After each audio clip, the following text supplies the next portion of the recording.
jumlah korban meninggal dunia bertambah 6 jiwa. Sekali lagi ini tentu saja kita pemerintah daerah dan segenap entitas yang terlibat dalam operasi pemulihan ini mengucapkan simpati dan belasungkawa yang mendalam. Innalillahi wa inna ilaihi rajiun. Hari ini menjadi 112 jiwa meninggal dunia dari 3 provinsi, yang artinya bertambah 6 jiwa dari jumlah kemarin.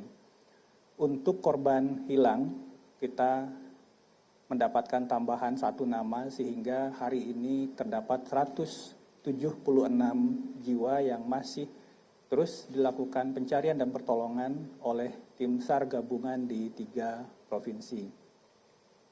Berikutnya ada 498.447 jiwa yang masih mengungsi.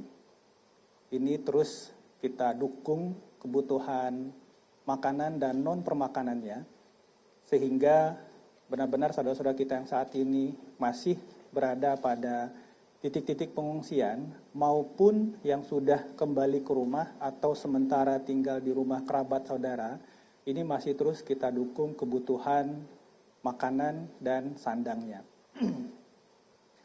Untuk progres pemulihan dari sektor darat, ini adalah data dari Kementerian PU yang menunjukkan bahwa jalan yang sudah hitam itu sudah bisa ditempuh. Kemudian yang kuning itu masih dalam proses perbaikan. Kemudian titik-titik angka ini adalah titik-titik jembatan dan titik longsor yang saat ini masih dilakukan pembersihan. Bisa kita lihat bahwa ada beberapa jembatan yang sudah fungsional, Meredu, Tepin Mane, Alukulus, Rongka, Welhi, Lempahan, dan Mengkudu. Ini pada umumnya berada pada jalur penghubung antara Biren dan Bener Meriah. Ini merupakan jalur krusial karena salah satu titik atau ruas jalan yang kita harapkan nanti bisa segera terhubung. Kementerian PU menyampaikan bahwa ini targetnya hampir semua dari titik-titik jalan maupun jembatan ini akan diupayakan selesai tidak lebih dari akhir Desember. Teman-teman bisa lihat ada tanggal 20 Desember, 25 Desember, dan 30 Desember. Saat ini melihat peta ini, maka ada 2 kabupaten kota di bagian tengah Aceh, Bener Meriah dan Aceh Tengah, yang saat ini masih sulit ditempuh untuk jalur darat, khususnya kendaraan roda 4. Beberapa dari ruas jalan ini sudah bisa ditempuh dengan kendaraan roda 2, tapi tentu saja ini belum optimal. Kita akan mengejar seoptimal mungkin untuk bisa ditempuh dengan kendaraan roda 4 sebelum akhir Desember. Aceh Tengah, Bener Meriah, dan Gayo Lues. Salah satu jalur alternatif yang saat ini sedang dikerjakan adalah jalur dari Nagan Raya ke Aceh Tengah. Ini jalur lintas barat. Tinggal satu pengerjaan jembatan Kuren Betong yang saat ini sudah di posisi 70%. Kalau ini bisa selesai di akhir minggu ini, maka akses ke Aceh Tengah itu sudah bisa terbuka dari jalur timur. Kita harapkan tentu saja kalau akses jalan ini tahap demi tahap itu bisa terbuka, dan kita harapkan pada akhir Desember itu sudah bisa ditempuh baik roda 2 dan roda 4, tentu saja arus orang, barang, alat berat, logistik, dan lain-lain itu akan bisa lancar, dan proses pemulihan di awal tahun nanti akan lebih cepat dan signifikan. Ini beberapa titik yang sudah tembus dan beberapa yang masih berprogres. Ini yang sudah selesai, ini di Biren, beberapa titik jembatan di dalam Kabupaten Biren ya sudah 100%. Kemudian ini Kutablang ini jalur timur yang merupakan prioritas penanganan karena menghubungkan antara Banda Aceh dan Medan. Saat ini meskipun ini masih dalam pengerjaan, sudah ada jalur alternatif melalui Awe Getah yang saat ini dibuka per jalur, dan kita harapkan tentu saja warga masih tetap bisa tertib dan sabar ketika melewati jalur ini. dan beberapa titik lain Biren dan Aceh Tengah yang terus kita kebut sehingga bagian daerah tengah ini bisa segera pulih, tidak hanya penghubung lintas kabupaten tetapi juga jalan lintas kecamatan dan antar desa. Berikutnya, BNPB, Kementerian Sosial, TNI Polri juga terus menambah jumlah tenda khususnya di Aceh Utara, Aceh Timur, Aceh Tengah, dan Aceh Tamiang. Karena kenapa? Ini Aceh Utara, Aceh Timur, Aceh Tamiang jumlah pengungsi itu masih banyak dan tenda yang saat ini tersedia tentu saja masih belum mencukupi. Ini masih terus kita dukung sehingga nantinya kita harapkan sambil berjalan pembangunan hunian sementara, nanti titik-titik pengungsian terpadu seperti ini sudah bisa terbangun di beberapa titik daerah Aceh Tamiang, Aceh Utara, Aceh Timur, Benar Meriah, dan Aceh Tengah. Di titik pengungsian terpadu seperti ini tentu saja ada layanan kesehatan, ada Kemkes di situ, ada layanan psikososial, ada dapur umum oleh Kementerian Sosial dan seluruh entitas relawan yang kita harapkan nanti bisa menjadi tempat sementara bagi saudara-saudara kita sebelum nantinya hunian sementara itu kita targetkan semua hunian sementara itu bisa selesai sebelum tengah Februari atau sebelum awal Ramadan. Selain itu, untuk pembersihan ini terus dilakukan. Ini yang di Aceh Tamiang, ini kita bekerja tidak hanya mengerahkan segenap personil, alat perangkat, tetapi juga mengoptimalkan waktu. Di beberapa titik personil TNI Polri bekerja siang malam 18 jam bahkan sampai 20 jam. Ini dengan harapan bahwa proses-proses pemulihan, pembersihan kawasan ini bisa berjalan cepat, tidak hanya di titik-titik yang kita harapkan banyak debris saat ini, tetapi juga di pusat-pusat kota sehingga perlahan aktivitas ekonomi masyarakat bisa mulai berjalan. Sumatera Utara, beberapa tempat juga sudah terhubung dan ini tentu saja terus dilakukan relatif kalau untuk Sumatera Utara yang masih terus kita kejar perkembangan pemulihan akses darat ini adalah daerah Tapanuli Raya, Tapanuli Utara ke Tapteng dan Tapteng ke Tapsel, begitu sebaliknya. Ini akan terus dikejar. Progres penyelesaian sudah di atas 50% dan tentu saja ini kita harapkan sebelum berakhirnya fase tanggap darurat kedua ini sudah bisa dilewati oleh masyarakat jelang tahun baru nanti. Distribusi logistik setiap hari dari Halim sekitar 100 ton penambahan sehingga total hari ini 1.326 ton secara total masuk dari awal, tersalur 1.266 ton, masih ada sisa buffer stok kita di Halim sekitar 100 ton. Ini terus datang, animo masyarakat sangat tinggi, tentu saja ini terima kasih kita ucapkan untuk segenap elemen masyarakat yang sudah bahu-membahu untuk memberikan donasi baik itu barang maupun logistik yang dibutuhkan oleh saudara-saudara kita di Aceh. Distribusi logistik tetap kita optimalkan di 3 daerah ini melalui jalur udara. Aceh 22 sorti bisa kita selesaikan sebelum tadi jam 3 sore. Kemudian jalur darat 1 sorti darat. Kemudian Sumatera Utara juga bisa kita selesaikan 1,8 ton. Sumatera Barat dominannya karena akses darat sudah pulih, itu kita optimalkan jalur darat 1,3 ton. Khusus untuk Aceh Tengah dan Benar Meriah hari ini juga sudah sampai kargo khusus untuk bahan makanan kita beras 10 ton dan ini memang kita optimalkan untuk stok di Rembele agar distribusi bahan pokok ini di 2 kabupaten ini bisa terus kita jamin kelengkapannya. Pelayanan kesehatan, ini data dari Kementerian Kesehatan, saat ini seluruh rumah sakit pemerintah untuk Aceh itu sudah beroperasi. Meskipun satu untuk Aceh Tamiang, itu daerah rawat inap di lantai 1 itu masih terus dibersihkan dan kebutuhan-kebutuhan alat perangkat yang sempat rusak saat banjir saat ini sedang diganti.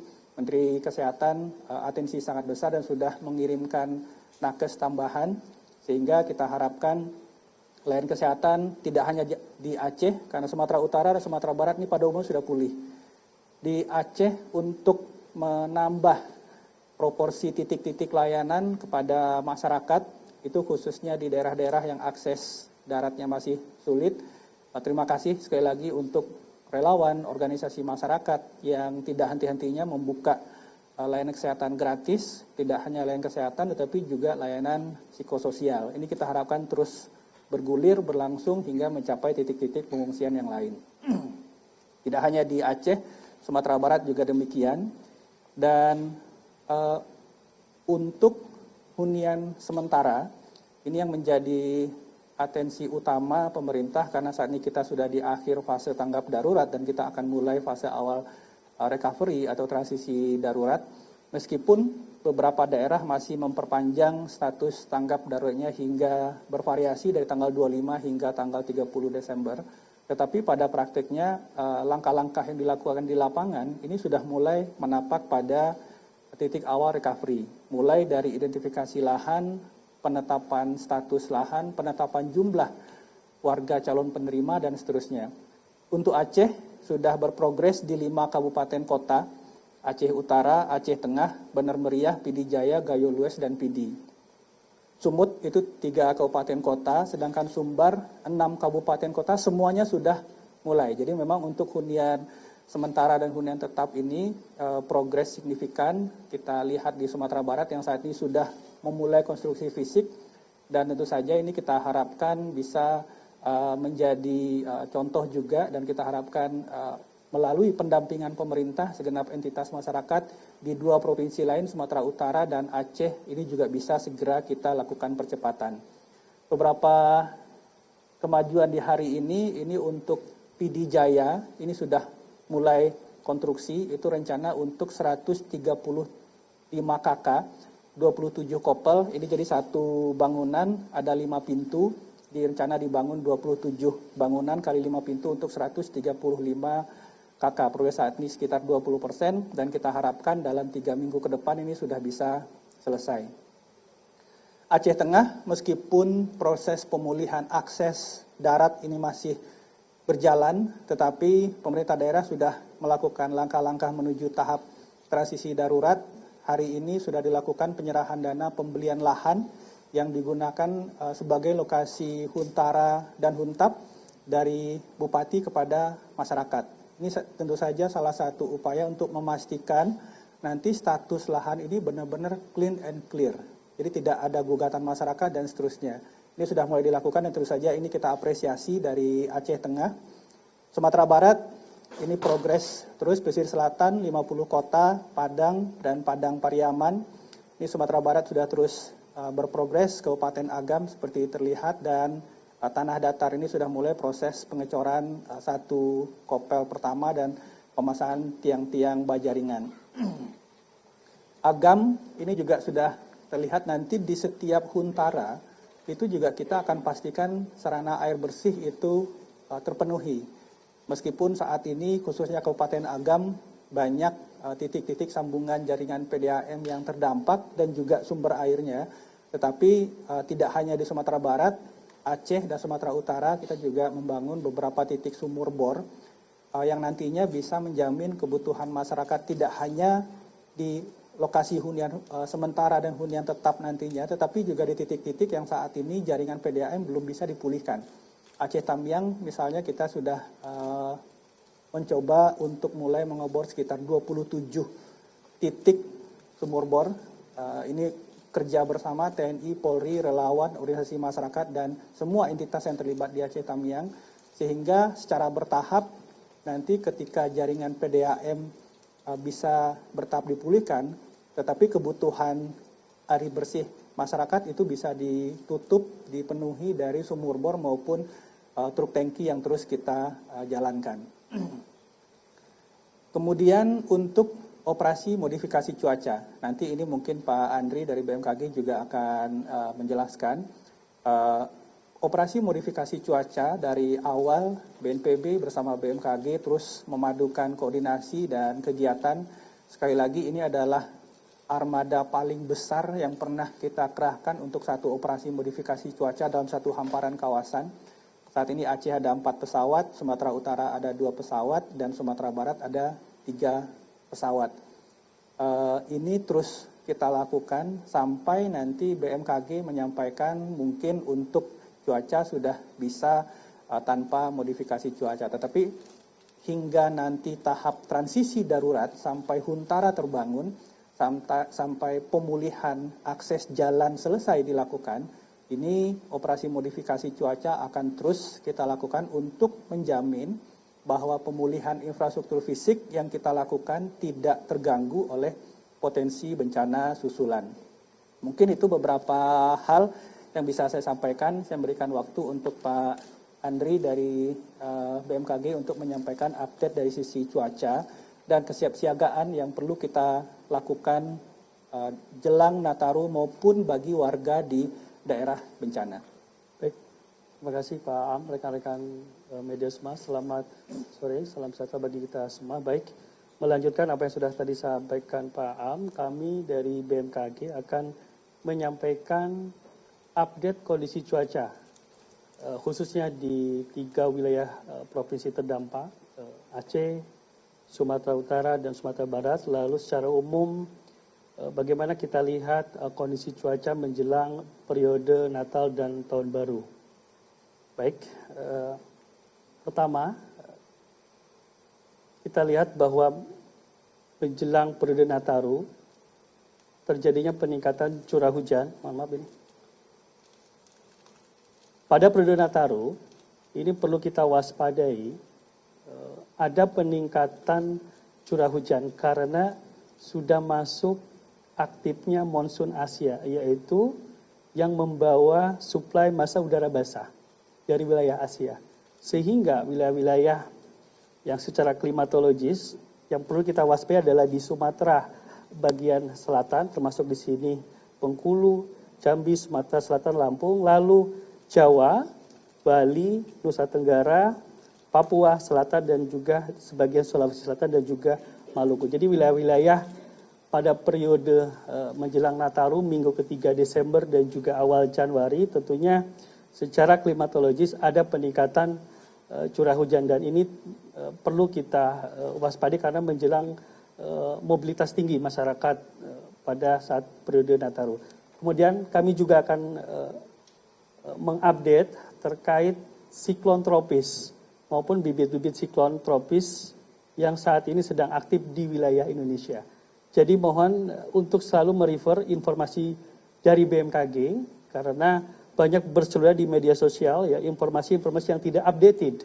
Jadi harus selalu merefer ke info BMKG. Saat ini yang sedang aktif adalah siklon tropis Grand. Ya, ini merupakan perkembangan dari bibit siklon tropis 93S yang pada hari ini menjadi siklon tropis Grand. Nah, namun ini tidak perlu kita risaukan, artinya tetap tenang. Jadi siklon tropis Grand ini arah pergerakannya menjauhi wilayah Indonesia. Jadi dampaknya tidak berpengaruh terhadap kondisi cuaca Indonesia ya. Mohon kami tekankan. Jadi kadang di luaran itu menyampaikan nih hati-hati siklon tropis. Nah, siklon tropis Grand ini tidak berdampak, hanya saja berdampak tidak langsung terhadap peningkatan angin dan peningkatan kecepatan dan gelombang tinggi, khususnya di wilayah bagian barat dari Bengkulu, Lampung, kemudian juga selatan Banten, termasuk mungkin di wilayah penyeberangan di selatan Selat Sunda, lalu selatan Jawa, mulai dari Banten, kemudian Jawa Barat, Jawa Tengah, DI, dan juga Jawa Timur. Jadi dampaknya peningkatan gelombang tinggi dan kecepatan angin tidak berdampak secara signifikan terhadap pola cuaca di Indonesia. Kemudian, seperti yang saya sampaikan tadi, selalu merujuk ke portal informasi siklon tropis BMKG. Silakan dapat diakses di halaman ini. Dan BMKG melalui ribuan sensor dan juga radar cuaca dan juga satelit yang tersebar di seluruh Indonesia itu terus mengupdate secara real time. Jika ada perubahan signifikan tentu akan diinformasikan secepat mungkin ke masyarakat luas. Jadi pastikan untuk selalu mengakses di informasi resmi dari BMKG. Kemudian bagaimana kita lihat kondisi cuaca di wilayah provinsi terdampak. Jadi dalam sepekan ke depan kami melihat alhamdulillah secara umum kondusif. Kalau dilihat di sini adalah warna hijau. Hijau itu berarti prediksi harian hujannya termasuk hujan ringan. Artinya kurang dari 20 mm per hari. Namun perhatikan ada wilayah-wilayah tertentu di Kabupaten Aceh yang pada kategori kuning yaitu sedang, tapi secara umum kondusif untuk sepekan ke depan untuk di wilayah Aceh. Kemudian kita lihat di wilayah Sumatera Utara juga hampir sama polanya, jadi relatif kondusif dan hanya di wilayah tertentu dan tanggal-tanggal tertentu yang perlu diwaspadai, hujan hingga sedang hingga lebat. Kemudian dan juga di wilayah Sumatera Barat. Secara umum 3 provinsi terdampak alhamdulillah sepekan ke depan kondusif dan juga ditambah dengan operasi modifikasi cuaca dengan BNPB, BMKG terus untuk memantau dinamika karena cuaca sangat-sangat dinamis. Kita lihat dalam skala jam-jaman apabila terjadi perubahan signifikan maka operasi modifikasi diaktifkan untuk menurunkan intensitas sehingga proses recovery rehabilitasi di lapangan dapat dengan mudah tidak terkendala oleh cuaca. Lalu kemudian yang berikutnya adalah kita lihat bagaimana sepekan ke depan utamanya ini pada saat periode Nataru. Secara umum apabila kita lihat provinsi di seluruh wilayah Indonesia ini relatif kondusif ya, namun ada beberapa wilayah yang pada kategori hujan hingga lebat. Nah, ini mohon diperhatikan di wilayah-wilayah contoh Riau, Bengkulu, Jawa Barat, Jawa Tengah, Jawa Timur, NTB, Kalimantan, Barat, Timur maupun Selatan, juga di Sulawesi Tengah, Barat, dan Selatan, dan juga Papua Selatan. Tapi mungkin saya sampaikan juga ini adalah gambaran secara umum per provinsi. Jadi tidak semua provinsi ini mengalami curah hujan yang seperti disampaikan. Nah, update detailnya ada di informasi BMKG di aplikasi info BMKG maupun di website dalam skala hingga kelurahan. Jadi ini adalah gambaran umum dalam skala nasional per provinsi. Ini mungkin perlu kami sampaikan dan terus mengupdate cuaca dari BMKG. Kemudian ini terakhir kami sampaikan operasi modifikasi cuaca bersama dengan BNPB saat ini aktif di 3 provinsi, terakhir Lampung ya mungkin 2 hari yang lalu sudah selesai, tapi saat ini masih terus Aceh, Sumut, Sumber dan terbukti menurunkan intensitas curah hujan bervariasi dari 15% hingga 20% dan ini sangat efektif untuk mendukung operasi di lapangan untuk menghindari kendala dari cuaca. Terakhir kami sampaikan himbauan dari BMKG menjelang Nataru 2005 dan tahun baru 2026. Pertama, tetap tenang ya dan waspada terhadap cuaca yang dapat berubah sewaktu-waktu. Jadi potensi hujan lebat, angin kencang, banjir longsor, dan gelombang tinggi terutama di wilayah rawan bencana, perbukitan maupun juga wilayah pesisir.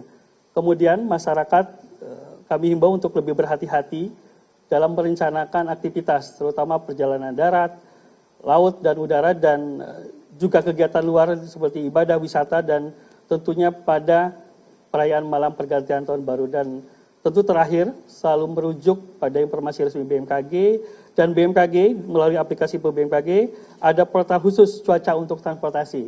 Silakan dapat diakses dan tentunya beberapa akses informasi dapat dilihat info BMKG hingga juga call center BMKG.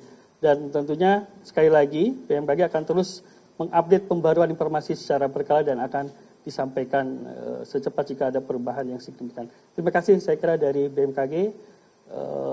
Demikian update-nya Pak Am, saya kembalikan.